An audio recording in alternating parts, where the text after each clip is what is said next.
소설 인간혁명 11권 제4장 오사카 1957년 7월 3일 오전 7시 30분 야마모토 신이치는 지토세 공항을 뒤로 했다. 오사카부 경찰본부에 출두하기 위해서였다. 이날은 도다 조세이가 전쟁 때의 범난으로 2년간의 옥중 생활을 마치고 추록한 기념일이다. 그 점을 깨닫자 신이치의 가슴이 불타올랐다. 신이치는 좌석에 몸을 파묻고는 창문으로 눈을 돌렸다. 구름에 감싸인 창밖으로는 아무것도 보이지 않았다. 비행기는 굉음을 울리면서 구름 속을 날아갔다. 학회는 끊임없이 비상을 계속했다. 야마모토 신이치는 그 비행기의 부조종사라고 할 수 있는 존재가 되고 있었다. 당연한 일이지만 비행 중에는 기류 변화도 있고 먹구름에 휩싸일 때도 있다. 그렇지만 언제나 광선유포라는 목적지를 향해 힘껏 방심하지 않고 조종간을 잡아야만 한다. 지금 신이치의 인생 앞에도 난기류가 가로막고 서 있다고 할 수 있다. 당시 프로펠러 비행기로 하네다까지는 3시간이 걸렸다. 그리고 하네다에서 오사카행 비행기로 갈아타야 했다. 하네다에 도착한 신이치가 비행기 밖으로 나온 순간 곧바로 무더위가 덮쳐왔다. 요 며칠 홋카이도에서 보내고 냉방이 잘 된 비행기 안에 있다가 나온 탓에 도쿄의 무더위를 순간 견디기 어려웠다.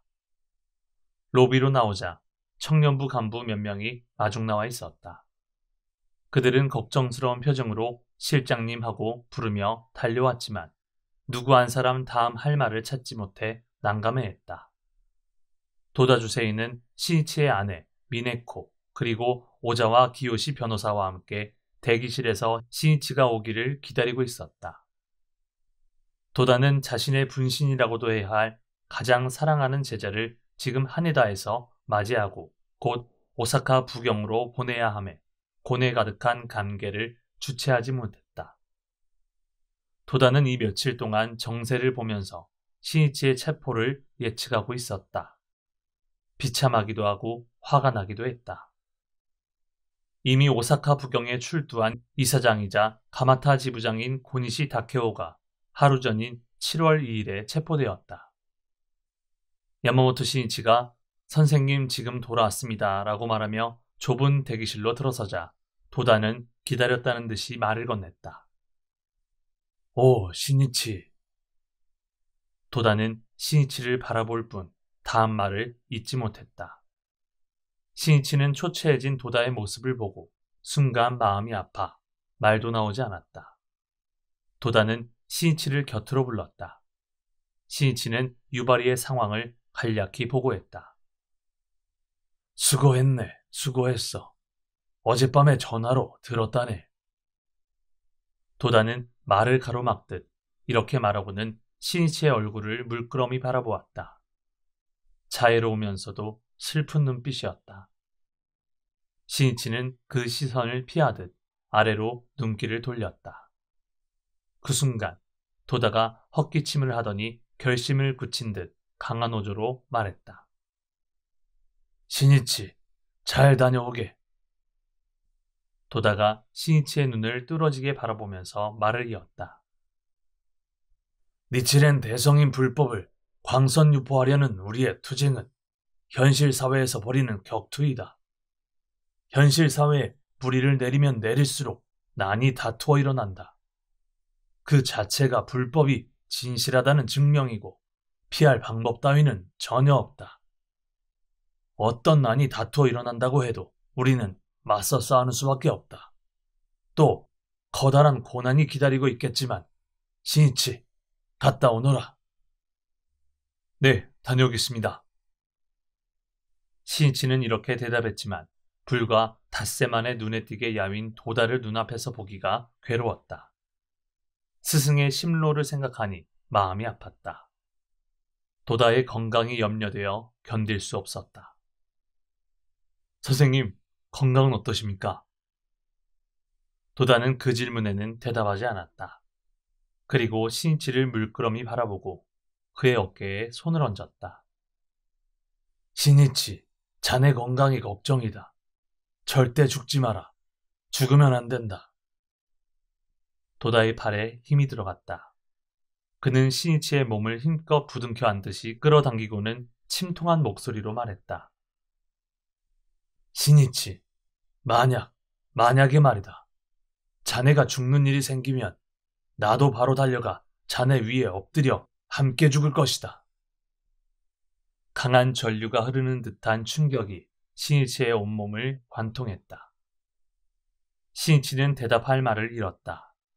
만감에 가슴이 메고 감동은 눈물이 되어 쏟아질 듯 했지만 신이치는 꾹 참았다.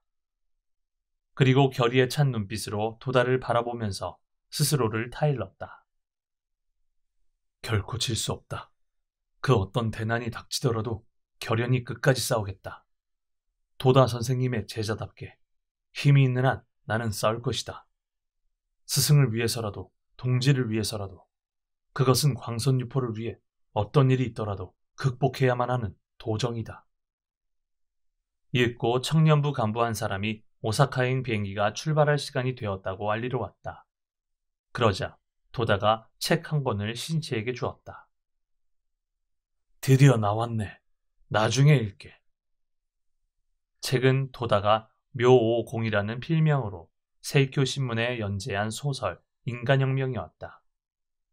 도다가 추록한 날인 7월 3일을 기념해 발간되었다. 도다는 쑥스러운 듯이 웃었다. 신이치의 표정도 부드러워졌다. 신이치와 굳게 악수를 나눈 도다는 대기실에서 먼저 나갔다. 아내 미네코가 갈아입을 옷가지를 챙긴 가방을 서둘러 건네주고는 말없이 신이치를 보았다. 고맙소. 괜찮으니 걱정 말아요. 뒷일을 잘 부탁하오. 신이치는 미네코에게 빠른 어조로 말하고 청년부 간부의 재촉을 받으며 로비로 나왔다. 로비에는 간부가 많이 모여 있었다. 신이치를 우르르 둘러싸고 그의 손을 잡았다. 모두 광선유포라는 같은 목적을 위해 사는 도다 문화생이고 동지이다. 건강하시기를. 감사합니다. 감사합니다. 이것이 있으니 괜찮습니다. 신이치는 도다에게 받은 인간혁명을 지켜들고 인사를 받았다. 신이치는 오자와 변호사와 함께 승강구 쪽으로 갔다. 짧은 만남이었지만 그에게는 샘처럼 솟아오르는 도다의 자애를 온몸에 받은 크게 소생하게 되는 한때였다. 신이치를 태운 오사카행 비행기가 하네다를 이륙했다. 그는 좌석에 앉자마자 인간혁명을 훌훌 넘겼다. 신간본의 산뜻한 냄새가 났다. 비행하는 동안 신이치는 빨려 들어가듯 책에 시선을 집중하고 시간 가는 줄도 모르고 읽어내려갔다. 주인공 간 씨가 경찰에 유치되어 집요하게 문초를 받고 결국 구치소 독방에서 신음하게 되는 부분에 들어가자 신이치는 흥분을 느꼈다. 때가 때이다. 앞으로 몇 시간만 지나면 자신에게도 필시 같은 운명이 기다리고 있으리라 생각하니 더욱 절실해졌다. 간 씨는 옥중에서 법화경을 독파함으로써 자신의 생애에 걸친 사명을 자각한다. 도다에게 옥중 생활에 대해 몇 번이고 이야기를 들은 신이치였지만 도다의 소설을 읽음으로써 스승의 고투가 지금 또 뇌리에 또렷이 떠올랐다. 그리고 자신에게도 옥중 생활이 다가오고 있음을 절실히 느끼면서 이제부터 시작할 옥중 투쟁에 한없이 용기가 솟아올랐다. 신이치는 비행기 좌석에서 자기도 모르게 좋다 하고 외쳤다. 그리고 인간혁명을 덮고는 무릎을 탁 쳤다. 불법을 행하는 사람에게 난이 일어남은 결코 오늘날의 일만은 아니다. 니치렌 대성인의 일생을 물론이거니와 마키구치 선생님과 도다 선생님이 전쟁 때 만난 범난도 그렇지 않은가. 지금 또 새로운 난이 학회를 덮치려 하고 있다. 그것은 학회가 대성인의 유명대로 불법을 행하고 있다는 위대한 증명이 아닌가. 신이치는 도다에게 계속 들어온 학회의 순환을 떠올렸다. 도다는 보통 자신의 옥중 생활을 재미있고도 흥미롭게 이야기하는 때가 많았다. 하지만 신이치와 단둘이 마주 앉아 저 탄압에 대해 이야기할 때면 그의 표정은 엄숙했다. 눈은 분노로 불타올랐다. 한마디 한마디가 열화와 같은 분노를 안고 있었다. 때로는 어조가 격해지기도 하고 또 침통한 목소리가 되기도 했다. 안경 너머로 눈물이 반짝일 때도 있었다. 신이치의 가슴에는 6월 초 어느 저녁 도다가 만감의 심정을 토로하듯이 말한 여러 가지 지도가 선명하고 강렬하게 되살아났다. 그날 신이치는 유발이 탄노에 대한 대책을 지시받으러 도다의 집에 갔다. 도다는 탄노에 어떻게 대응할지에 관한 기본적인 생각을 간결히 말했다. 그리고 전쟁 때의 대탄압을 회상하면서 광선유포의 길은 권력과 맞서 싸우는 장절한 투쟁이라고 이야기했다. 그것은 그야말로 신치에게 이런 날이 오리라고 예견한 듯한 이야기였다. 가장 사랑하는 제자에게 생애에 걸쳐 권력과 맞서 투쟁하고 걸기하라고 촉구하는 듯한 심혈을 기울인 지도가 되어갔다. 신이치, 권력은 모든 것을 삼켜버리는 해일과 같다. 인간이 가진 어설픈 신념 따위는 잠시도 버티지 못한다. 죽음을 각오하지 않고서는 맞설 수 없다. 도다주세이는 전쟁 때 가혹하게 탄압을 받은 공산주의, 사회주의자 중에서 수많은 전향자가 생긴 사실을 말하고 군부정부가 학회를 어떻게 압박했는지 상세히 이야기했다. 1943년 6월 군부정부로부터 천조 대신에 신차를 섬기라고 강요받게 된 총본사는 마키구치 스네사부로를 비롯한 학회 간부에게 등산을 명했다. 이야기가 이 대목에 이르자 도다의 목소리가 떨렸다.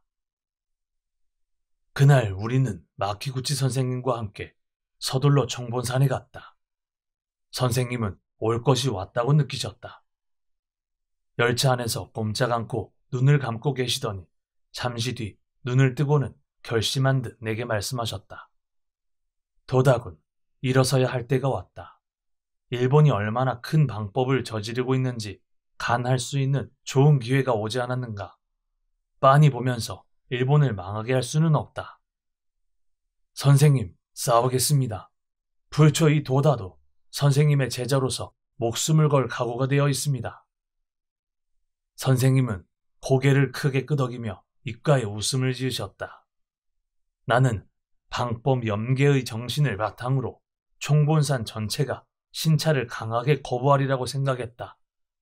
그런데 도다는 여기까지 말하고는 목이 메었다. 잠시 뒤 그는 저쪽을 우러러보는 듯이 얼굴을 들고 말을 이었다. 니코 예하, 니치코 은존 예하 앞에서 종문의 서무부장이 이렇게 명했다. 학회도 일단 신찰받으면 어떤가. 나는 순간 내 귀를 의심했다. 선생님은 고개를 깊이 숙이고 들으셨다. 그리고 마지막에 위의를 갖추고는 이렇게 결연히 말씀하셨다. 승복할 수 없습니다.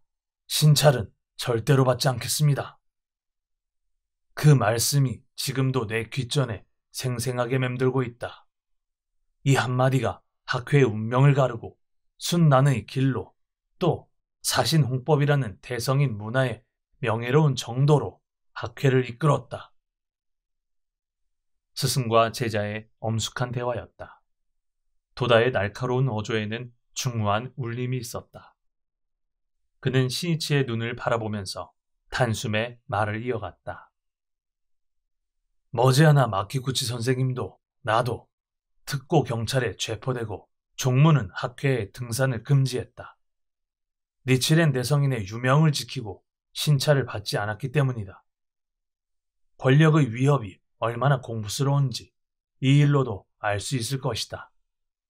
그러나 선생님은 그 권력과 가면이 맞서 싸우다 옥사하셨다. 선생님이 계시지 않았더라면, 학회가 없었다면 대성인의 정신은, 후지의 정류는 끊어졌을 것이다. 이것은 어찌할 수 없는 사실이다. 학회가 불이 불치게 단체인 까닭도 여기에 있다. 도다주세이는 광선유포의 도상에 어째서 범난이 다투어 일어나는지를 말했다. 인간 생명이 존엄무비하다고 설하는 니치렌 대성의 불법은 사람들을 고뇌에서 해방하는 행복을 위한, 인간을 위한 종교이다. 그에 반해 권력은 민중을 힘으로 예속시키고 지배하려고 한다.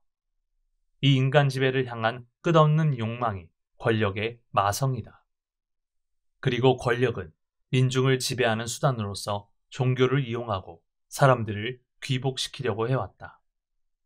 권력에 굴복하고 협력하는 종교는 극진히 보호하는 한편, 그에 따르지 않는 종교는 탄압하거나 또는 회유책을 써서 자유자재로 조정하려고 했다.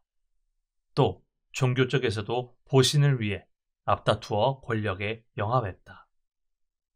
하지만 니치렌 대성이는 권력과 맞서 정면으로 대결하셨다. 민중의 행복을 실현하는 가르침과 민중을 예속하려는 권력은 원리적으로 양립할 수 없기 때문이다. 권력자 쪽에서 보면 권력에 굴하지 않는 종교가 유포되면 권력이 지배하는 왕국 안에 그 힘이 미치지 않은 다른 정신세계가 만들어지는 일과 마찬가지가 된다. 이만큼 위험한 존재도 없다. 그런 까닭에 원망하고 질투하면서 증오를 노골적으로 드러내며 제거하려고 한다. 경문에서 나오는 유다 원질이다. 광선유포의 도정이 권력과 맞서 싸우는 치열한 공방전이 될 수밖에 없는 까닭도 바로 여기에 있다. 하지만 대성이는 당대의 권력 따위는 결코 두려워하지 않으셨다. 굴하지도 않으셨다. 조그마한 소도의 국주 등의 위협을 두려워한다면 연마왕의 책망을 어찌하리요? 라고 유연히 잘라 말씀하셨다. 일본의 불교계는 오늘에 이르기까지 모조리 권력의 손아귀에 넘어갔다고 해도 좋다. 특히 에도 시대의 도쿠가와 막부가 단가 제도를 시행하면서 막부의 행정기구 가운데 한 기관으로서 호적계의 역할을 맡게 된 사찰은 권력의 밑으로 완전히 편입되었다. 그리고 성직자 자신이 정치 권력의 위강을 빌려 신도를 마음대로 조종하려는 권력이 되었다. 권력에 의존하는 종교는 당연히 민중을 위해 현실 사회를 개혁하고 창조하는 힘이 될 수 없다. 마음의 위안이나 현실 도피로서 내세의 안온을 바라기만 하는 죽은 종교로 바뀌었다. 이렇게 길러진 종교의 보수, 보신이라는 체질은 메이지 이후에도 변하지 않았다. 전쟁 때 기성불교의 여러 종파가 군부정부에 영합한 사실은 당연하다면 당연한 일이라고 할 수 있다. 그런 속에서 학회는 니치렌 대성인의 정신에 어긋남 없이 살아있는 종교로서 군부의 정치 권력에 저항하면서 가면히 투쟁했다. 저 대탄압을 불러일으키게 된 일 또한 당연한 귀결이다. 도다는 범난의 축도라고도 해야 할 원리를 논리정연하게 말했다. 시니치는 엉킨 실타래가 풀리는 듯한 심정으로 도다의 이야기를 귀 기울였다. 시계바늘이 밤 11시를 지나고 있었다. 시니치는 도다의 몸이 걱정되어 견딜 수 없었다. 4월 30일 오후 도다가 갑자기 쓰러지고 겨우 한 달 남짓밖에 지나지 않았다. 시니치는 조금이라도 빨리 도다를 쉬게 해야 한다고 생각했다. 하지만 도다는 어떻게 해서라도 이날 밤 안에 이것만큼은 이야기해야 한다는 듯 여전히 이야기를 계속했다. 시니치, 게다가 학회는 지금 불법의 자비정신을 기조로 한 인간을 위한, 민중을 위한 사회 건설을 목표로 삼아 문화, 교육, 정치 등 모든 분야의 개혁에 착수한 터이다. 그 현실 사회에 전개되는 살아있는 종교의 대두를 권력이 묵인할 리 없지 않은가. 전쟁이 끝난 뒤에는 권력이 분산되었다고도 할 수 있다. 그리고 단노도 지금은 단광 노동자를 조직한 하나의 권력 같은 양상을 띠고 있다. 그런데 아직 그 위에 국가라는 정치 권력이 있다. 정말 무서운 쪽은 정치 권력이다. 방심하면 안 된다. 네. 시니치는 진지한 표정으로 고개를 끄덕였다. 도다도 크게 고개를 끄덕이면서 탁상 위의 물을 맛있는 듯이 단숨에 들이켰다. 이 권력과의 싸움은 예산일이 아니다. 그것은 제6천마왕과 맞서 싸우는 투쟁이기 때문이다. 도다는 옆에 있는 어서를 손에 들고 책장을 훌훌 넘겼다. 이 부분이네, 신이치. 여기를 읽어보게. 어서를 받아든 신이치는 도다가 가리킨 곳을 소리내어 배독하기 시작했다. 미사와초의 한 구절이다. 제6천의 마왕이 이 일을 보고 놀라서 가로되 참으로 큰일이로다. 이자가 이 나라에 머무르게 된다면 그 자신이 생사를 떠나리라는 것은 자치하고 또한 남을 인도하리라. 각기 능력에 따라서 그 행자를 괴롭혀 보아라. 그래도 되지 않거든 그의 제자와 단나와 그리고 국토의 사람들 마음에 바꾸어 들어가서 혹은 간하고 혹은 위협해 보아라. 그래도 되지 않으면 내 자신이 내려가서 국주의 신심에 바꾸어 들어가서 위협해 볼 것이니 어찌하여 막지 못하리요 하고 첨의 하였느니라. 도다는 거기서 멈추게 했다. 법화경 행자가 신심에 면녀하고 부처가 될 것 같은 모습을 보고 놀란 제6천마왕은 당치도 않는 일이다 라고 개탄한다. 이 법화경 행자가 이 나라에 있으면 계속해서 사람을 이끌어 마왕의 영토인 이 세계를 탈취해 정토로 바꾸어버리기 때문이다. 마왕은 그래서 육도의 세계에 있는 모든 권속을 소집해 명령을 내린다. 각자의 능력에 따라 법화경 행자를 괴롭혀라. 그래도 안 되면 그의 제자 단나나 국토의 사람들 마음속에 숨어들어가 혹은 간하고 혹은 위협하라라는 명령이었다. 장마가 어떤 모습으로 나타날지는 예측하기 어려울 수밖에 없다. 어서 말씀에 거짓은 없다. 저 가사하라 지코이를 생각해보게. 신본 불정론을 주장하고 대성인의 정법 정의를 위배한 민호부의 일련종과 합동을 획책하려는 악녀가 정종의 고승 중에서 나오리라고 어느 누가 예측이나 했겠는가. 그야말로 사자 신중의 충이고 악귀 입귀신의 모습 그 자체이다. 그만큼 동요도 컸을 것이다. 대성인의 위대한 정신을 단절시키고 광손유포를 저지하는 것이 마가 노리는 점이다. 그러기 위해서라면 수단을 가리지 않는다는 이야기다. 앞으로도 어떤 모습으로 나타날지는 알 수 없다. 어서에 비추어 진실을 판별할 수 있으면 모든 것은 분명하지만 조금이라도 신심의 눈이 흐려지면 마에 번롱되고 만다. 도다의 말은 미래의 예견 같기도 했다. 그런데 문제는 그 다음 글월이다. 제6천 마왕이 다시 이렇게 말한다. 만약 그래도 법화경 행자를 퇴전시킬 수 없다면 내가 직접 내려가 국주의 몸에 들어가 협박해보겠다. 그렇게 하면 어찌 멈추게 하지 못하겠는가?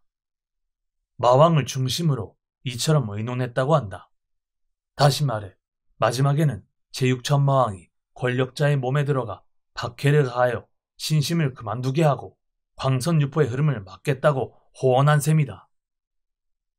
도다는 이렇게 말하고는 웃었지만 이내 매서운 표정으로 돌아왔다. 권력에 의한 박해를 한마디로 말하면 삼류강적의 제3, 요컨대 참성 증상만에 의한 박해인데 실은 이것이 참 성가신 존재이다. 참성은 성인처럼 행동하지만 내면은 사견이 강하고 탐욕에 집착하는 승려를 말한다. 그런데 그 승려가 권력에 접근해 정법을 행하는 자를 박해한다는 구도이다. 군부 권력을 추종한 가사하라 지코의 경우도 그 일례라고 할 수 있지만 아직 정도는 낮은 편일지 모른다. 대성인 제세 당시 고쿠라쿠사 료칸도 그렇다. 성인이라고 추앙받던 인물이 권력과 손을 잡고 곧바로 박해의 선봉이 된다. 그러자 무엇이 정이고 무엇이 사인지도 쉽게 알 수 없게 되었다. 이것이 삼장사마가 분연히 다투어 일어난다고 말씀하신 까닭이다. 혼동하기 쉽게 마구 뒤섞여서 여러 가지 형태로 나타나므로 무엇이 무엇인지 전혀 모르고 우왕좌왕하다가 퇴전해버린다. 그 점이 바로 마가 의도하는 바라고 할 수 있다. 신이치, 이제 광포의 길이 얼마나 험난한지 잘 알겠는가? 신이치는 고개를 크게 끄덕이면서 자신도 역시 범난을 피할 수 없음을 예감했다. 선생님의 제자로서 광선유포의 끝까지 살아가는 한 언젠가는 온몸으로 박해받을 날이 틀림없이 올 것이다. 그때야말로 유연히 난에 맞서는 용감한 사자이고 싶다. 신이치는 자신을 이렇게 타일렀다. 야마모토 신이치가 그날 도다주세이와 대화하면서 예감한 범난이 한 달도 지나지 않아 현실이 되었다. 지금 오사카 비행기 안에서 신이치는 생각했다. 도다 선생님은 사자이셨다. 그렇다면 제자이자 사자의 자식인 나 또한 사자이어야 한다. 드디어 참된 사자인지 아닌지 시험받을 때가 마침내 왔다. 그때 착륙을 준비한다는 기내방송이 흘러나왔다. 드디어라고 생각할 때 신이치는 이날이 7월 3일임을 다시 한번 상기했다. 12년 전인 1945년 7월 3일 도다주세이는 도요타마 형무소에서 추록했다. 그런가, 이 숙연한 날에 나는 출두하는가. 신이치는 주먹을 꽉 쥐었다. 마음은 부동의 침착함을 되찾고 새로운 정열이 가슴에 치솟음을 느꼈다. 신이치가 탄 비행기는 곧 이타미 공항에 착륙했다. 공항에는 간사이의 간부 몇 사람이 마중 나와주었다. 그곳에서 차를 탄 신이치는 먼저 오자와 기요시 변호사가 묵고 있는 히고바시의 호텔로 갔다. 호텔 로비에는 간사이 수뇌 간부를 비롯한 관계자가 대기하고 있었다. 신이치는 준비된 방에서 협의를 간단히 끝내고 새 셔츠로 갈아입었다. 그리고 드디어 오사카 부경에 출두하고자 소파에서 일어섰다. 그때 간사이 부인부 간부인 오야 히데가 음료를 가져왔다. 옆 테이블에 유리컵을 놓은 오야가 묵묵히 신이치를 바라보다 결심한 듯이 말했다. 선생님 부탁입니다. 부경 같은 곳에 가지 마십시오. 가시면 절대 돌아오실 수 없습니다. 오야는 눈시울을 적셨다. 눈물이 뺨을 타고 흘러내렸다. 괜찮습니다. 괜찮아요. 나는 나쁜 일을 전혀 하지 않았습니다. 걱정하지 마십시오. 신이치는 오야를 격려하듯이 이렇게 말하고 주스를 단숨에 마셨다. 방에서 나와 호텔 현관에 가니 이미 간부 몇 사람이 대기하고 있었다. 모두 불안한 듯한 표정이었다. 자, 다녀오겠습니다. 뒷일을 잘 부탁합니다. 부인들의 눈은 한결같이 눈물을 머금고 있었다. 괜찮습니다. 가는 것은 내가 아닙니까? 신이치는 이렇게 말을 건네고는 오자와 변호사와 함께 차에 탔다. 전송하는 사람들에게 가볍게 인사를 하면서 그는 생각했다. 이렇게 걱정해주는 이 사람들을 나는 영원히 잊지 않겠다. 무더운 오후였다. 차는 오사카조 내에 있는 오사카부 경찰본부로 향했다. 부경에 도착하자 야마모토 신이치는 곧바로 공직선거법 위반 용의자로 조사를 받았다. 그리고 오후 7시가 지나자 부경은 기다렸다는 듯이 신이치를 체포했다. 오후 7시쯤이면 12년 전인 이날 도다주세이가 추록한 시각과 기이하게도 같은 시각이다. 신이치는 두 가지 혐의를 받았다. 하나는 후보자 이름을 쓴 담배와 후보자 명함을 붙인 백엔 지폐를 뿌린 매수 사건이고 또 하나는 호별 방문이다. 경찰 당국은 신이치가 참의원 오사카 지방구 보궐선거에서 지원활동 최고 책임자였기 때문에 이 매수와 호별 방문이라는 위반 행위가 틀림없이 신이치의 지시로 이루어졌다고 의심했다. 신이치로서는 이렇게 뜻밖의 일도 없었다. 담배 사건과 백엔 지폐 사건을 지휘한 주모자 오무라 마사토라는 도쿄의 지구부장은 알지만 그는 이번 선거의 파견원도 아니었다. 또 신이치는 호별 방문을 하다 체포되자 신이치의 지령이라고 인정했다는 교토의 회원에 대해서는 그 얼굴도 이름도 몰랐다. 무슨 함정이 있는 것이 틀림없다. 그렇지 않으면 이처럼 두려워할 만한 예측과 편견으로 조사하던 당국이 오해와 곡해를 거듭하다가 이런 사태를 만든 것인가? 그러나 진실은 하나다. 머지않아 이 모든 일이 억울하게 뒤집어 쓴 죄라는 사실이 밝혀질 것이다. 신이치는 분했지만 냉정히 생각할 수 있었다.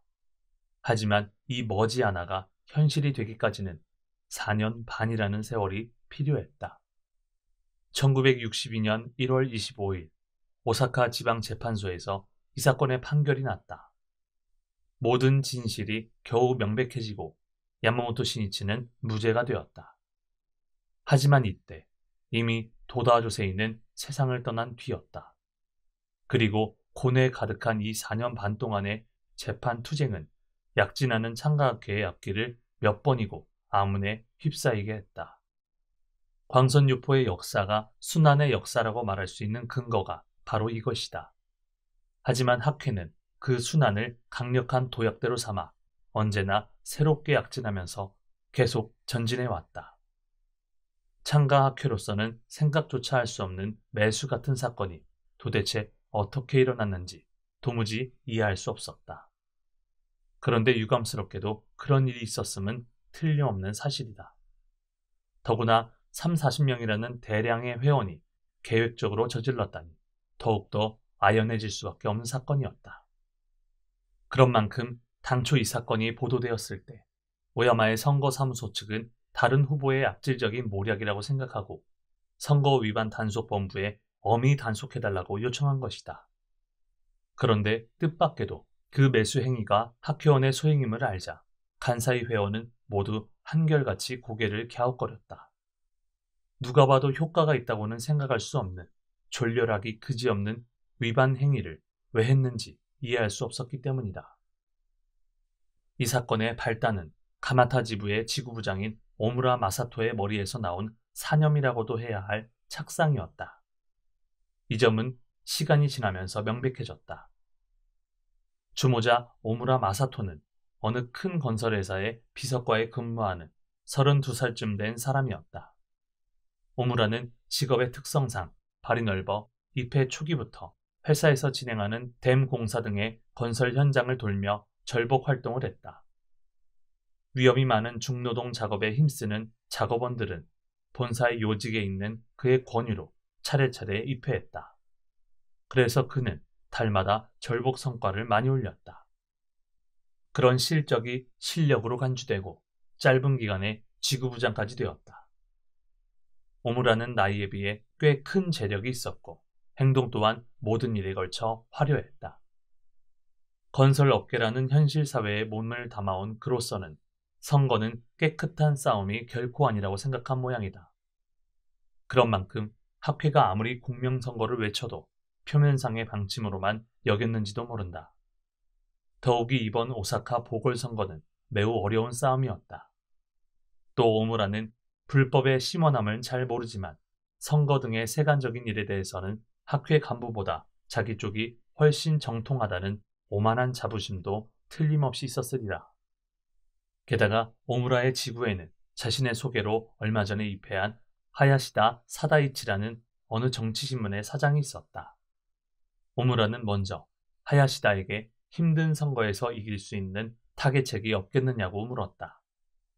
두 사람은 하야시다의 회사에서 나오는 잡지를 이용해 후보자 오야마 다스조를 알리기로 기획했다. 그리고 지구의 간부 등 몇 사람과 함께 가마타 지부장인 고니시 다케오의 집을 방문해 상의했다. 그러나 고니시는 선거법에 저촉될 우려가 있으므로 그만두라고 지시했다. 그들은 일단 물러섰지만 단념하지 않았다. 학회의 공명선거가 참으로 멀리 돌아가는 듯한 활동처럼 생각되어 견딜 수 없었다. 지구의 간부는 모이면 오사카의 선거 정세가 순조롭지 않다는 이야기를 했다. 그리고 그때마다 무엇인가 수단을 강구해야 한다는 지구부장의 의견에 동조하게 되었다. 지구의 장년부 및 청년부, 지구 간부 두세 사람과 이야기하는 동안 어느새 생각이 크게 비약하게 된 오무라는 한 가지 결심을 했다. 지금 가지고 있는 100수십만 엔으로 과감한 운동을 전개해 응원하자. 내 힘으로 당선시키고 싶다. 오사카 선거는 광선 유포로 이어지는 싸움일 것이다. 그렇다면 무슨 짓을 해도 양심의 가책을 느낄 필요는 없다. 실제로 학회도 열심히 이기려고 하지 않는가.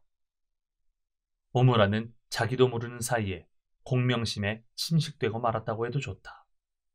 자신의 공적을 노리는 명예욕에는 반드시 함정이 있기 마련이다. 조직은 어디까지나 선의 가치를 목적으로 해야 한다. 하지만 운영하는 인간에 의해 극악한 목적에 이용당하는 경우도 있다. 그러므로 조직을 구성하는 한 사람 한 사람이 현자가 되어야 한다. 그리고 명확한 목적관을 가지고 그 나아가야 할 방향을 언제나 의논하고 동시에 검증하는 노력을 잊으면 안 된다. 오무라 마사토는 이번 선거에서 승리하려면 돈의 힘이 필요하다고 생각했다. 단지 응원해달라고 호소한다고 해서 투표해줄 만큼 사회는 만만하지 않다고 그는 생각했다. 4월 초 오무라는 지구원 몇 사람을 데리고 고니시 지부장을 다시 찾아갔다.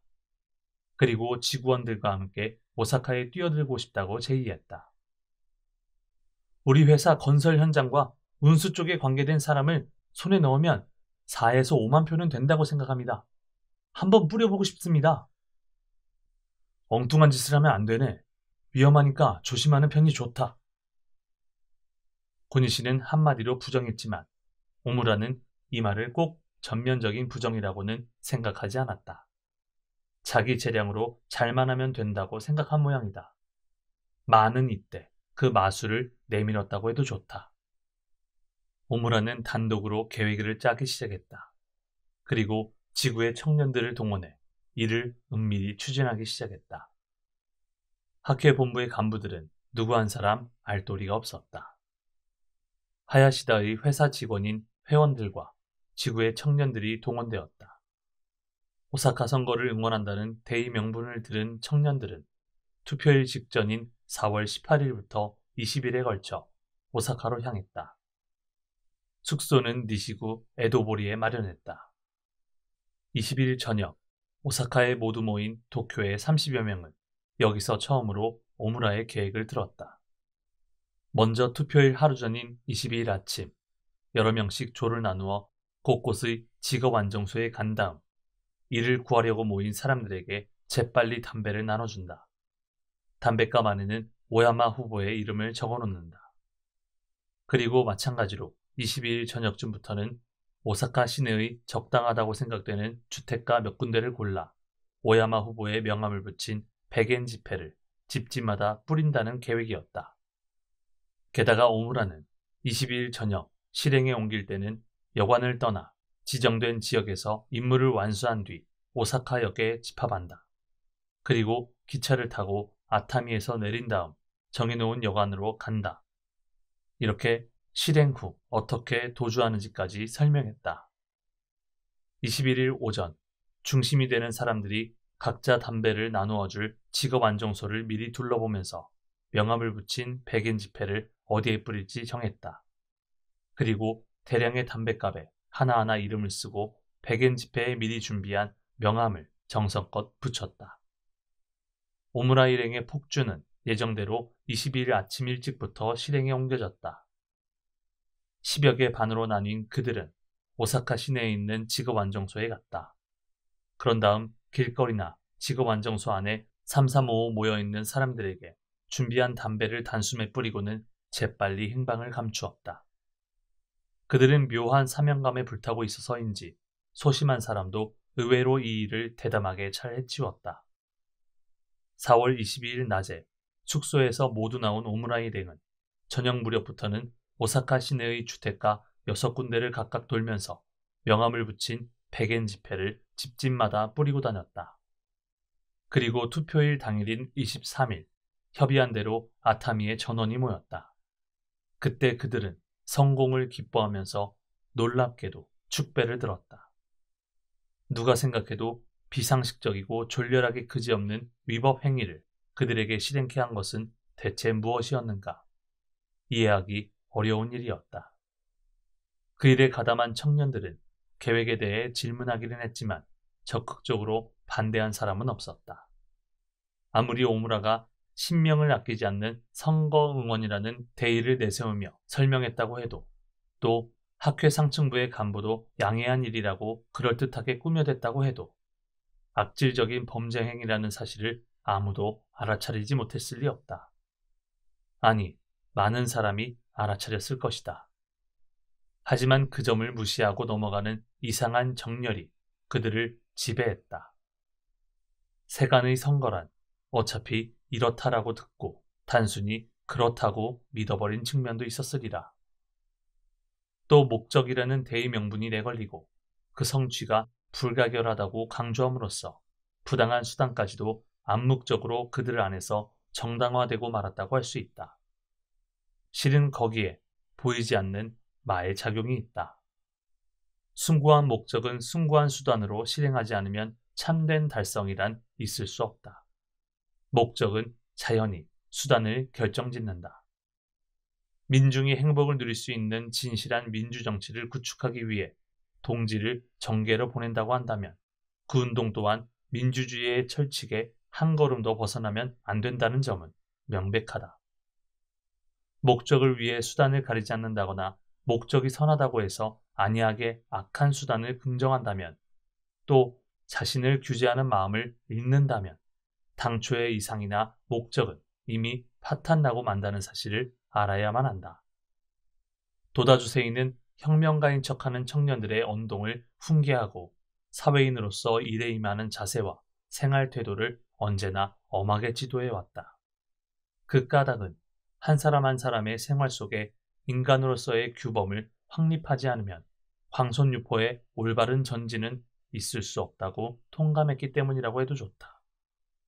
하지만 도다에게 직접 훈련받을 기회가 거의 없었던 오무라와 그 계획에 가담한 청년들은 이런 도다의 마음을 알지 못했다. 오히려 청년들은 중요한 밀명을 받아 궁지에서 벗어날 돌파구를 연 영웅이라도 된 듯한 망상에 사로잡혀 있었다. 부당한 행위를 아주 간단히 정당화하는 일념의 착오야말로 천마의 소행이라고 할 수 있으리라.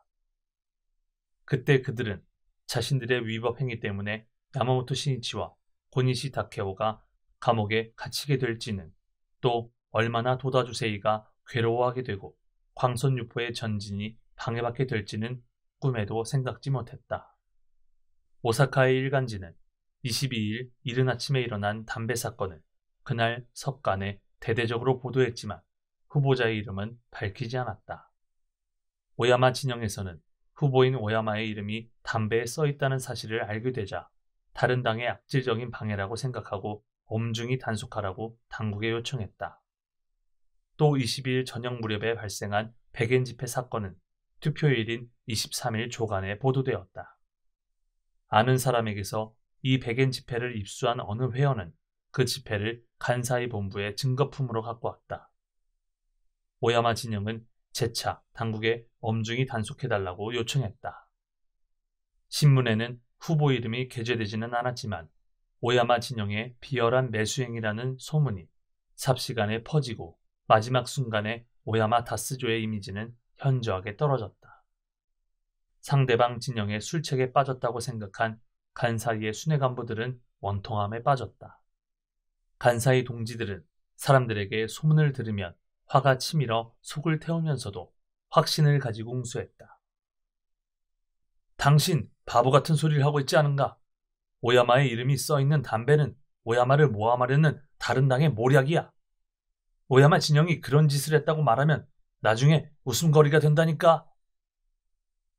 그런데 그 일이 회원이 저지른 범행이라고 이윽고 판명된 것이다. 회합 등에서 동지들이 그 사실을 듣고 얼마나 큰 충격을 받았는지는 이루 말할 수 없었다. 5월에 들어서면서 수사당국은 오무라 등의 범행임을 알게 되었다. 사건과 관련된 자가 속속 체포되고 수사하면서 사건의 전모가 밝혀졌다. 그 과정에서 당국이 가장 문제로 삼은 부분은 자금의 출처였다. 우선 창가학회에서 나왔으리라고 의심했지만 수사가 진행될수록 그렇게 단정하기에는 증거가 충분하지 않았다. 진실은 무엇보다도 사실을 분명히 밝히고 있었고 결백하다고 말하고 있었다. 하지만 수사당국은 이렇게 많은 인원이 동원되려면 배후에는 상층부 간부가 지시했거나 적어도 묵인 정도는 했지 않았겠느냐고 판단했다. 우선 상층부 간부라면 가마타 지부장을 겸임한 고니시 다케오 이사장이 관여했을 가능성이 높다. 오무라 등은 평소에도 고니시가 있는 곳에 가깝게 드나들었다. 이 정도의 일을 오무라 등이 단독으로 할 수 있을 리가 없다. 당연히 그 둘 사이에 어느 정도 양해가 있었을 것이다. 더욱이 또 한 사람, 이 선거의 최고 책임자인 야마모토 신이치도 관계하지 않았겠는가. 오무라는 간사이 본부에도 모습을 나타냈으니 그곳에서 신이치의 양해나 지시가 있었을 것이다. 이렇게 당국은 두 사람을 공모자로 만들어갔다. 고니시 다케오와 야마모토 신이치가 범행에 관여했다는 당국의 추론은 예측이 되고 이 예단을 바탕으로 체포자에게 꾸며낸 진술을 시키게 했다. 그리고 두 사람의 지시로 매수 행위를 한 것으로 만들었다. 신이치에 대한 또 하나의 혐의는 호별 방문에 관한 것이었다. 투표일 이틀 전인 4월 21일 오전, 교토와 나라의 학회원 100수십 명이 간사이 본부에 모였다. 그때 야마모토 신이치는 교토 지부장 가와시모 시게하루의 부탁으로 회원을 격려했다. 그 가운데 교토에서 온 장년부원 한 사람이 크게 분발했다. 그런 그는 담배 등을 뿌렸다는 매수 사건의 보도를 알게 되자 적의 모략으로 생각했다. 초조해진 그는 투표일인 23일 난카이 코야선 하스시바 부근에서 호별 방문을 감행하다가 경찰관에게 현행범으로 체포되었다. 이 호별 방문은 야마모토 신이치가 20일에 간사이 본부에서 인사와 격려를 하면서 지시했다고 간주하고 신이치와 교토의 장년부원이 공모한 위법 행위로 꾸미려 했다. 하지만 신이치의 호별 방문 혐의를 이 사건 하나만으로 뒷받침하기에는 아무래도 약했다. 유감스러운 일이지만 시조 나와테와 모리구치 방면에서 투표일 직전에 호별 방문 현행범으로 회원이 체포된 사건이 몇 건이 있었다. 수사당국은 이 호별 방문도 최고 책임자인 신이치가 지시한 사건으로 판단하고 증거 확보에 온 힘을 기울인 모양이다. 시조 나와테 방면을 돌보던 사람은 간사이 총지부 간사인 도리야마 군이조였다. 그래서 도리야마와 신이치를 결부시켰다.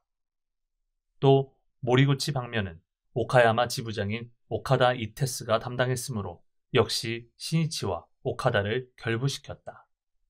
그리고 도리야마와 오카다에게 신이치의 지시로 자신이 담당하는 방면에서 호별 방문을 하게 됐다는 진술을 이끌어내 호별 방문에 관한 전면적인 용의를 야마모토 신이치에게 덮어씌우려고 했다.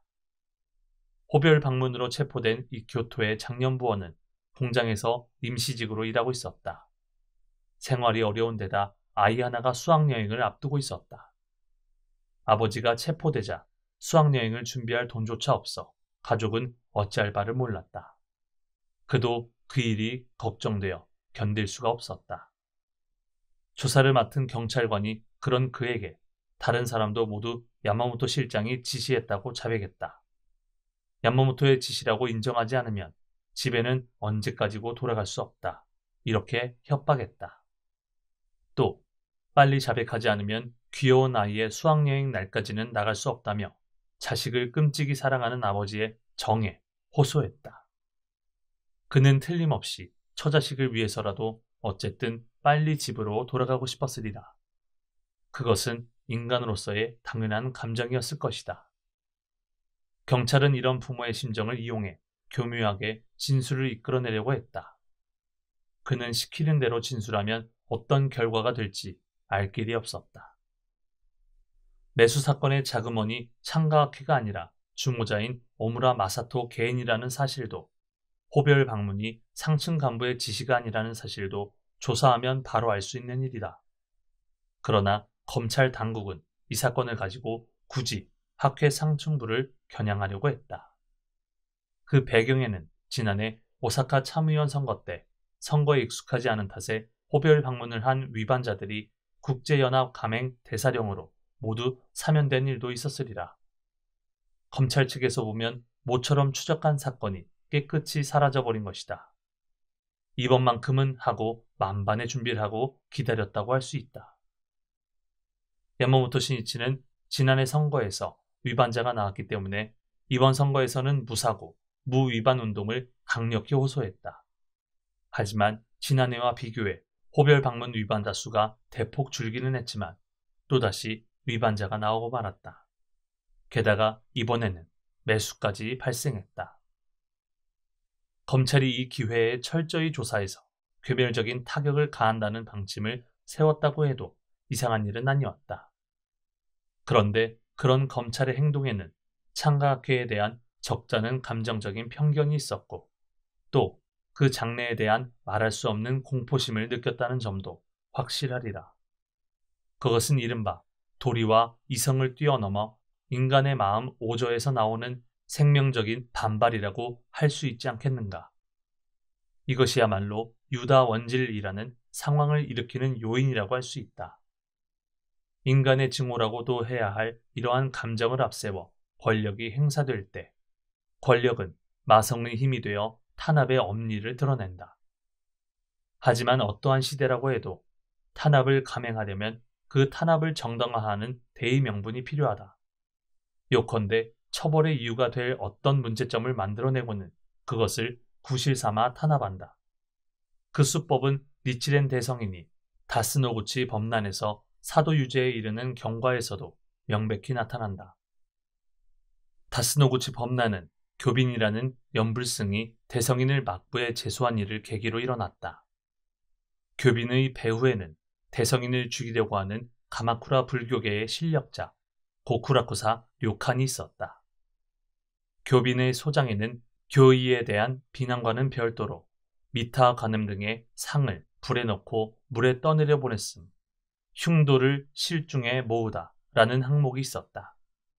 필시 교의 논쟁으로는 대성인을 누르기 어렵다고 생각해 지금으로 말하면 형사사건에 상당하는 내용을 담아 대성인의 교단을 탄압하는 구실로 삼으려는 의도였다고 생각된다.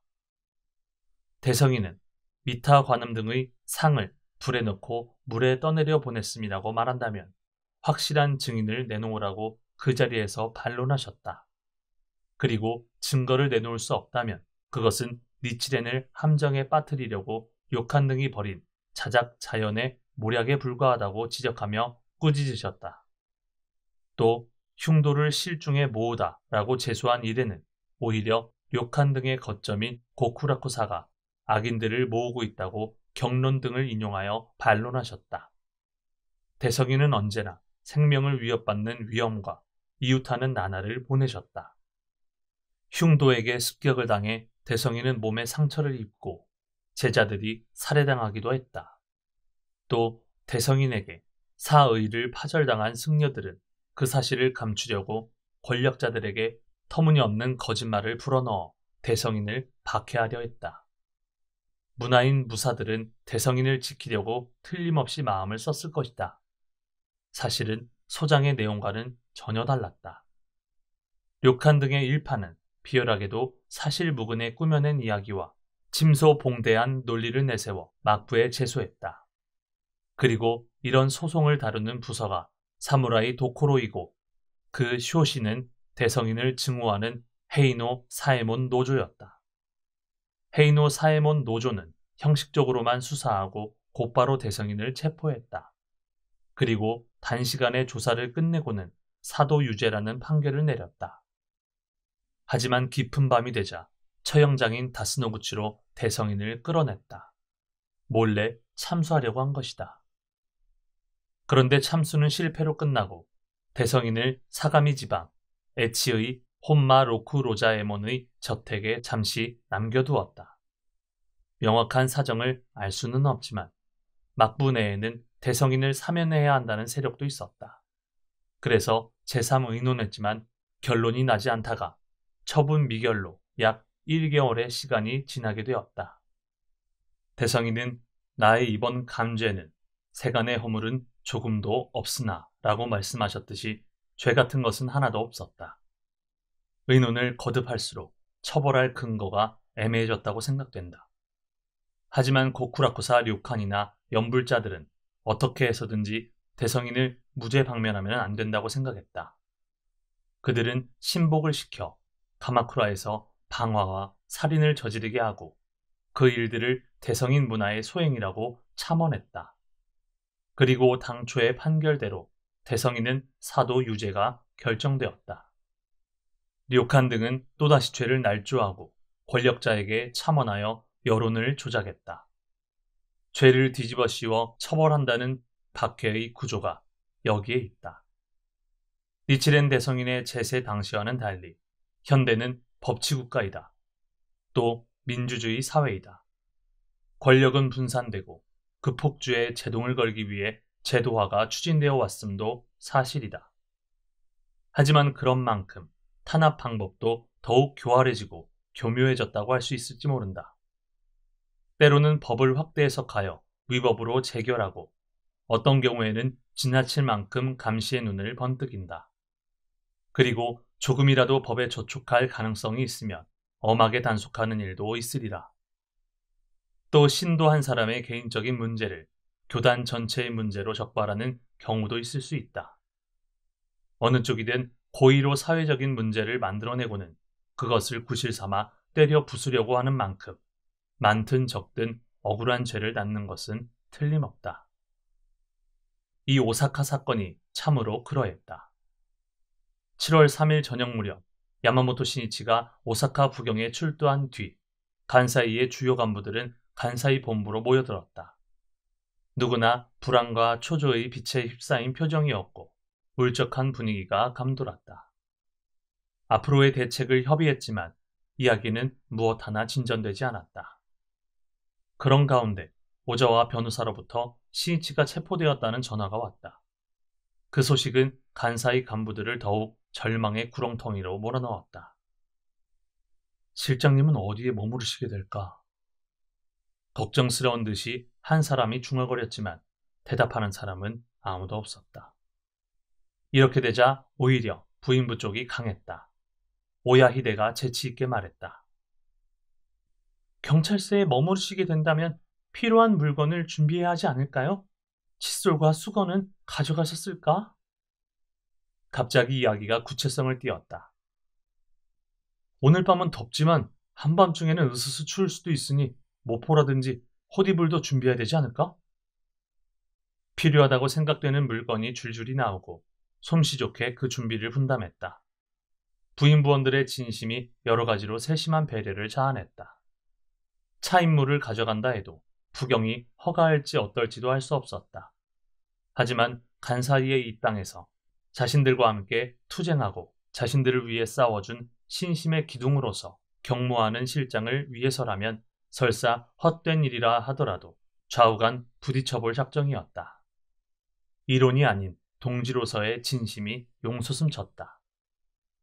야마모토 신이치가 체포되었다는 사실을 안 간사이 회원들은 크게 놀랐다. 아니 뭐라고? 야마모토 실장님은 아무런 나쁜 짓도 하시지 않았는데?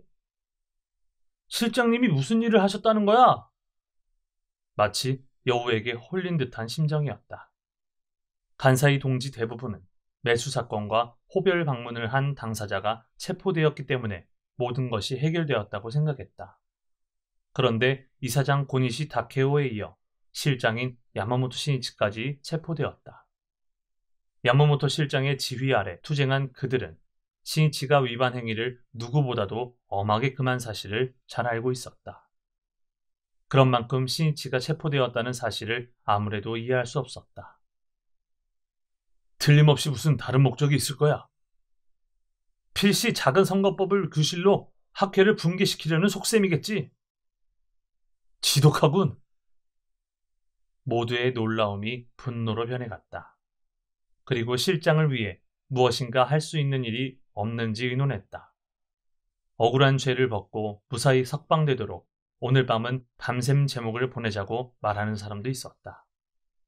신이치를 위한 차인물을 준비해 부경으로 달려간 사람도 있었다. 하지만 접수처 담당자는 없다 없어. 그런 사람은 여기에 없다고 하며 아주 쌀쌀맞게 대답했다. 그럼 어디에 있는가? 학회의 실장인데 야마모토 신이치 씨라고 한다. 분명히 이곳으로 출두했단 말이오. 모를 리 없지 않은가? 실랑이 끝에 담당자는 어쩌면 덴마 경찰서에 있을지도 모르겠군이라고 말했다. 덴마 경찰서에 가니 모른다고 할 뿐 상대도 해주지 않았다. 야마모토 신이치는 이날 저녁 오사카 부경에서 히가시 경찰서로 이송되어 유치되었다. 이튿날 아침 히가시 경찰서 주위에는 어디에서 들었는지 2사람, 3사람 서성이는 회원의 모습이 있었다. 가로수 그늘에서 현관 쪽을 살피는 사람도 있었다. 모두 신이치의 안부가 걱정되어 찾아온 것이다. 오후 9시경 지프차가 경찰서 현관 앞에 멈추었다. 잠시 뒤 형사가 따르는 가운데 쥘부채를 손에 쥔 신이치가 건물 안쪽에서 모습을 나타냈다. 오사카 부경으로 문초를 받으러 가는 것이다. 히가시 경찰서 현관을 멀리서 에워싸듯이 서있던 10명의 그림자가 빨려 들어가듯이 신이치 쪽으로 다가갔다. 청년도 있고 부인도 있었다. 누구나 실장님이라고 부르며 달려가고 싶었지만 소리를 삼키며 멈춰섰다. 형사가 날카로운 눈으로 주위 사람들을 위협하듯 노려봤기 때문이다. 가로수나 빌딩 그늘에서 꼼짝 않고 지켜볼 수밖에 없었다. 신이치는 회원들의 모습을 알아차리고는 빙긋 웃었지만 떠밀리듯 지프차에 올라탔다. 그 웃음은 괜찮습니다. 걱정하지 말아요 하고 자신들을 격려하는 듯했다. 분하기도 하고 기쁘기도 했다. 달리기 시작하는 지프차를 향해 모두 열심히 손을 흔들었지만 지프차는 눈물에 가려 보이지 않았다. 오사카조 내에 있는 오사카 부경 부근에도 몇 사람인가 동지의 모습이 있었다. 지프차에서 내려 부경으로 들어가는 야마모토 신이치의 모습을 본 사람들은 가슴이 메었다. 회원들은 언제까지나 떠나려 하지 않았다. 신이치와 한마디라도 나누고 싶은 마음에 오사카 부경의 견고한 건물 주위를 몇 번이나 도는 사람도 있고 정원수 숲속에서 건물의 창을 올려다보는 사람도 있었다. 그리고 몇 시간이고 계속 기다린 끝에 한숨을 내쉬고는 어깨를 축 늘어뜨린 채 돌아갔다. 낙담하는 회원들에게 신문 등의 보도가 또다시 타격을 주었다.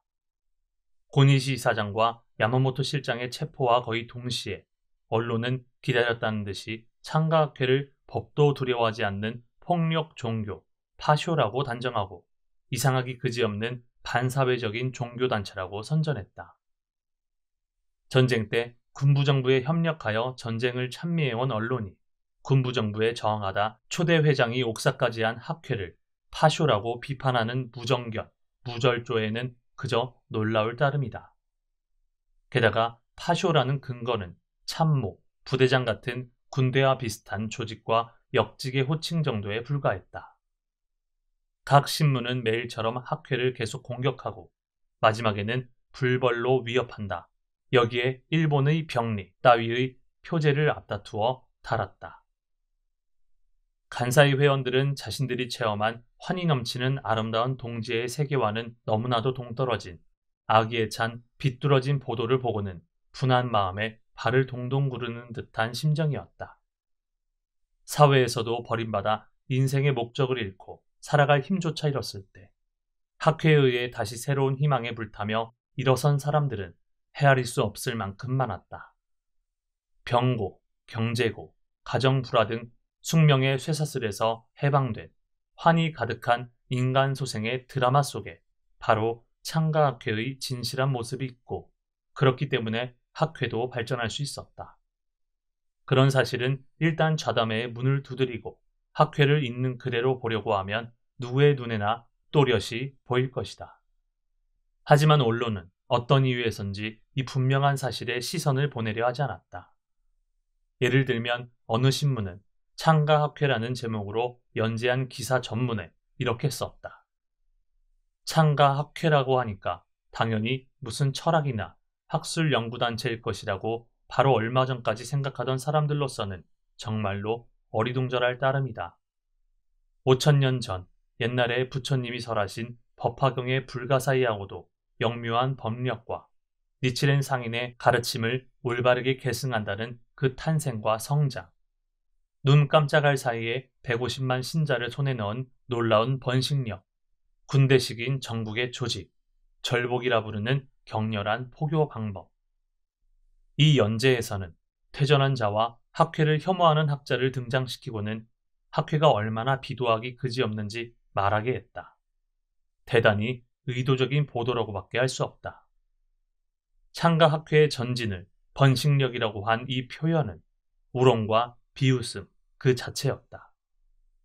일부 기자의 엘리트 의식이 가져온 오만함 내지는 종교와 서민에 대한 심한 멸시와 편견이 잘 나타나 있었다.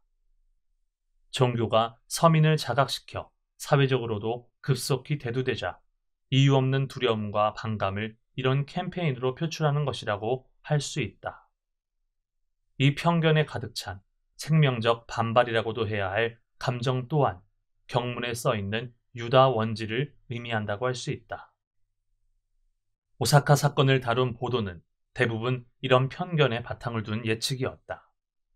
범행은 당연히 학회 상층부가 지시했다고 믿어 의심치 않았다. 언론인으로서 이렇게 무책임한 일도 없다. 결론을 찾는 것이 아니라 먼저 단죄하고 그것을 보충하기 위해 형편에 맞는 사실만 골라낸다. 진실과는 동떨어진 허구적 보도가 되는 것은 말할 나위도 없다. 이런 보도는 발표 당국과 언론이 서로 상부상조하는 관계이기 때문인지 당국의 의향을 그대로 반영했다고 할 수 있다. 더욱이 진실보다도 사람들의 흥미나 호기심을 끌기 위해 비정상적인 모습을 추구하는 저널리즘에 도착된 성향이 편파 보도에 힘을 보탠 측면도 있으리라. 개가 사람을 물면 뉴스가 아니지만 사람이 개를 물면 뉴스가 된다는 저널리스트의 말도 있지만 학회를 억지로 개를 무는 사람으로 꾸며내려는 의도가 엿보였다. 학회와는 아무런 관계가 없는 문제를 학회에 연관시키고 배후에 남모르는 거대한 악이 있는 듯이 선전한다. 또는 퇴전, 배반하고 학회를 증오하는 자의 아무런 근거 없는 중상을 굳이 문제 삼으며 재미있고도 우습게 떠들썩하게 써대고는 이상한 종교다라는 딱지를 붙인다. 그 수법은 팔리면 그만이라는 상업주의에 빠진 언론이 지금도 여전히 이용하는 비열하고 상투적인 수단이라고 해도 좋다. 이런 보도 때문에 개인이나 단체의 명예가 실추되고 사회적으로 매장된 예도 적지 않다. 언론의 힘은 크고 이제는 여론을 움직이는 하나의 권력이라고도 할 수 있는 측면을 갖고 있다. 그런 만큼 언론인들은 어디까지나 진실을 추구하는 보도 자세를 잊으면 안 된다. 오사카에서 발생한 분별 없는 매수 사건을 계기로 국가 권력과 언론, 그리고 종교 관계자와 퇴전자 등 창가학회를 증오하고 두려워하는 세력이 이때 하나가 되어 학회에 집중포화를 퍼부었다. 아무런 공통된 목적이나 이념도 없이 단지 이해와 학회를 증오하는 감정이 만들어낸 공격의 포위망이라고도 할 수 있다. 이 공격이야말로 장마의 연합이고 현대에 벌어지는 범란의 형태라고도 해야 한다. 창가학회는 그 속에서 싸우고 승리해야 하는 숙명을 영원히 안고 있다. 도다 조세이가 동지의 노래에서 내 동지는 적고 적은 많도다 라고 읊으며 항상 노래했던 진의도 여기에 있다고 해도 좋으리라. 7월 8일 야마모토 신이치는 히가시 경찰서에서 오사카 구치소로 이감되었다. 간사이 동지들은 신이치를 만나고 싶다는 일념에 구치소에도 와 있었다. 면회를 신청하고 거절당하면 구치소 콘크리트담에 귀를 바싹 갖다 대기도 하고 철문 틈으로 안쪽을 들여다보면서 조금이라도 상황을 알려고 하는 사람들도 있었다. 차입을 신청해도 허가되지 않자 몇 시간이고 끈질기게 버티는 사람도 있었다. 두꺼운 철문에 몸을 가까이 갖다 대고는 실장님, 선생님 하면서 오열하는 사람도 있었다. 도쿄에서 야간 열차를 타고 서둘러 달려온 청년 부원도 있었다. 그들은 신이치와 면회할 수 없다는 사실을 알고는 하루 종일 간사이 회원에게 신이치가 어떻게 되었는지 자초지종을 들으러 다녔다. 그리고 다시 구치소 앞에 서서 옥중에 있는 신이치를 그리워하다가 다시 야간 열차를 타고 도쿄에 돌아갔다. 이 건물 안에서 죄도 없는 야마모토 실장이 가혹한 조사를 받고 있다고 생각하자 사람들은 모두 가슴이 찢어질 듯 아팠다. 그리고 치밀어 오르는 분노에 몸을 떨었다. 고락을 함께 나눈 동지의 유대는 강하다.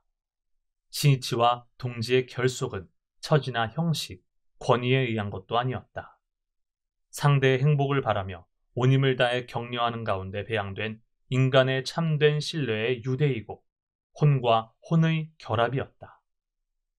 부겸의 단단한 벽도, 구치소의 높고 두꺼운 담도, 동지와 동지라는 이 마음의 유대를 끊을 수는 없었다. 학회의 강함은 참으로 이 인간과 인간의 강인한 혼의 유대에 있다. 이제까지 학회가 온갖 시련과 모략을 당하면서도 그것을 훌륭히 극복하고 새로운 비약을 이룬 까닭은 광선유포라는 목적 아래 신뢰의 유대로 맺은 금강불개의 단결이 있었기 때문임은 말할 나위도 없다. 단결이야말로 학회의 생명력이다.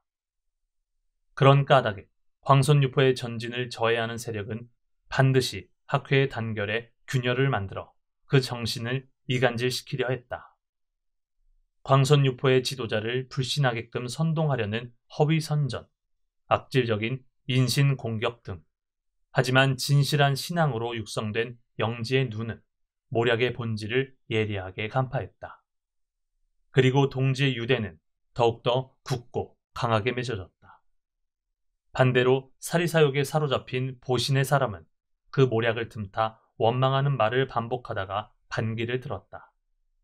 비뚤어진 마음의 거울에는 모든 것이 비뚤게 비치기 때문이다. 결국 거칠게 불어댄 모략과 박해의 폭풍우는 한 사람 한 사람의 신앙의 진위를 시험하고 명문명리의 기만적인 신앙자를 둘추어내고 도태시켰다. 난이 학회를 정련하고 그때마다 금강 같은 신앙의 순도를 높여왔다고 해도 좋다. 그야말로 난즉 전진이고 영원불변의 원리라고도 할 수 있다. 야마모토 신이치는 오사카부 경찰본부, 오사카 구치소, 오사카 지방검찰청 등에서 매일 조사를 받았다. 특히 오사카 구치소로 옮긴 8일에는 검사 2명이 붙어서 조사했는데 저녁도 주지 않고 밤늦게까지 혹독하게 조사했다.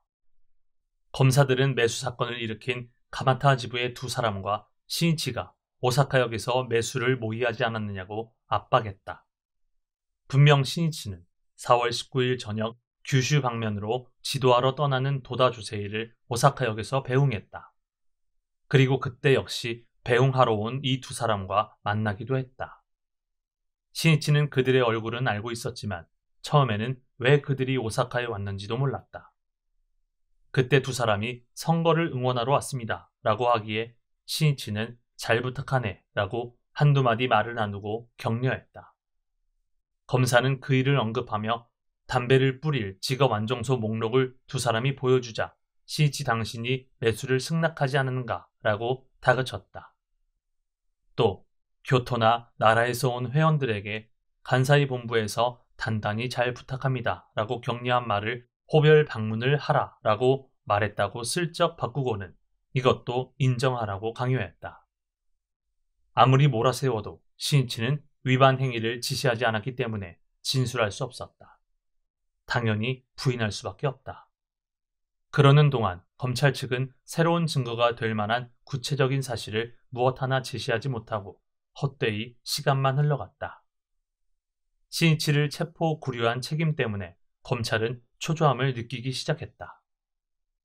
7월 9일 오후 지검 조사실에서 조사하던 검사가 지검 별관에 있는 다른 검사의 조사실로 간다고 말하고는 신이치의 손에 수갑을 채웠다. 지검과 별관은 아주 가깝기는 하지만 건물 밖으로 나가서 무사람의 눈에 띄게 된다. 나카노시마 거리를 오가는 사람들은 수갑을 차고 연행되는 신이치의 모습을 보자 걸음을 멈추고는 거리낌 없이 호기심에 찬 시선을 던졌다. 마치 극악인을 보는 듯이 얼굴을 찡그리는 자도 있었다. 검찰은 마치 신이치를 구경거리로 삼으려는 듯했다. 정신적 고문이나 마찬가지였다. 신이치는 굴욕을 되씹으면서도 의연했다. 사자는 어디에 있어도 사자였다. 옆에 있는 전신주 그늘에서 두려움에 떨며 멈춰서 있는 부인이 있었다. 학회원이다. 손에 든 장바구니가 떨어졌다. 부들부들 떨면서 무엇인가 말하려는 듯한 표정으로 뚫어지게 신이치를 바라보았다. 그 눈에서 굵은 눈물방울이 흘렀다. 신이치는 부인부원의 모습을 알아차리고는 웃음을 지으며 고개를 크게 끄덕여 보였다. 당당했다. 평소와 같은 신이치의 웃는 얼굴이다. 그 표정은 힘내야 합니다 라고 상냥하게 격려하는 듯하게도 보였다. 실장님은 건강하시다. 지지 않으셨다. 나도 질 수 없다. 창백한 부인부원의 뺨이 붉게 상기되었다. 신이치를 전송하는 부인부원의 얼굴에서 빛나는 눈물은 닭이진 맹세의 뜨거운 결정체가 되었다. 도쿄에서 찾아온 청년들도 수갑을 찬 채 직원 별관으로 연행되는 신이치를 보았다. 분했다. 청년들은 속이 뒤틀리는 듯한 심정으로 격정을 못 이겨 울면서 신이치에게 시선을 쏟았다. 그러자 신이치는 지나가면서 청년 한 사람을 엄한 눈빛으로 뚫어지게 바라보았다. 늠름하게 가슴을 활짝 펴고 응시하는 신이치의 눈은 이런 일로 힘이 빠지면 어떻게 하는가 하고 질타한 듯 했다. 그들은 감상에 빠져 자기도 모르게 그저 눈물만 흘리는 자신들이 부끄러웠다. 지금이야말로 실장님을 대신해 슬퍼하는 동지를 격려하는 것이 우리 역할이 아니겠는가. 청년들은 신이치의 뒷모습을 보며 진심으로 사죄하면서 분기하자고 다짐했다. 신이치가 수갑을 차고 연행되었다는 이야기는 도쿄 학회 본부의 도다 조세이에게 곧바로 보고되었다. 격노한 도다는 오자와 변호사에게 전화를 걸어 이렇게 말했다. 당장 수갑을 풀게 하라. 곧바로 신이치를 석방시켜라. 호통을 치는 듯한 소리였다. 알겠는가 오자와고. 학회를 접어쓰는 일이 목적이라면 이 도다를 체포하라고 검사에게 전하게. 사랑스런 제자가 붙잡혀 감옥에 들어간 사태를 결코 좌시할 수는 없다. 도다는 도망치지도 숨지도 않는다. 도다는 이렇게 말하고 전화를 끊었다. 신이치가 체포된 이래 도다는 간사이 본부에 빈번하게 전화를 걸어 상황을 물었다. 그런데 이날은 1분에 한 번이라도 해도 좋을 만큼의 횟수였다. 대응책을 엄하게 확인하고는 변호사와 간사이 간부에게 잇따라 지시를 내렸다. 몇 차례나 전화를 한 뒤 통화한 간부에게 도다가 말했다. 자네들을 엄히 꾸짖어서 미안하군. 하지만 감옥은 들어가 본 사람이 아니면 모른다. 지금 신이치는 그 안에서 필사적으로 싸우고 있다. 신이치의 괴로움은 그대로 도다의 괴로움이었다. 도다는 신이치가 체포된 뒤로는 제대로 잠을 잘 수가 없었다. 잠자리에 들어도 깜빡 졸았다 싶으면 신이치의 꿈을 꾸고는 잠에서 깼다. 이것이 도다 자신에게 가해진 고통이라면 태연자약하게 견뎠으리라. 신이치는 도다의 생명이고 광선유포의 일체를 맡겨야 할 분신이었다. 도다는 무슨 일이 생긴다면 제자를 위해 자신을 희생하겠노라고 마음속으로 굳게 서원했다.